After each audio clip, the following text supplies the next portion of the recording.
Hi, this is Greg, and I'm going to show you how to run a switch port map from within Workspace Studio. First thing we need to do is get the switch port mapper gadget up onto the Workspace Studio, and it's down in the Discovery Tools in the Gadgets pane.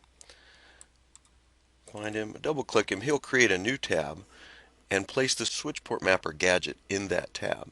Alternately, you can right mouse click the device you want to switch port map and select Gadgets, Tools, Discovery Tools, and switch port mapper, and he will also create a new tab with that gadget on it with the device information filled out.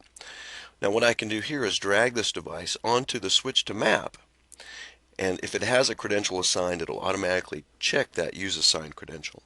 Now if I know this is a layer 3 switch, I can also do my layer 3 information from this switch by checking the get layer 3 information from this switch, or alternately I can enter another layer 3 device to get those IP addresses and DNS names. I know this is a layer 3, so what I'm going to do is check it here. Now what I can also do is select the columns that I'd like to display in that switch port map by clicking on the settings link and getting to the settings section of the gadget.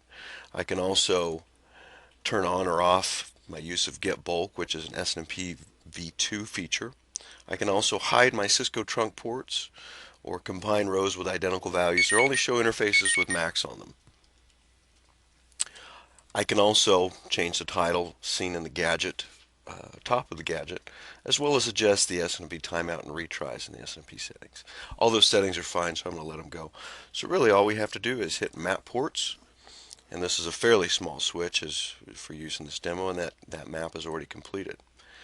Now what I can do is go over here and see that I've found these Macs on this interface, and I've even resolved their IP addresses out here.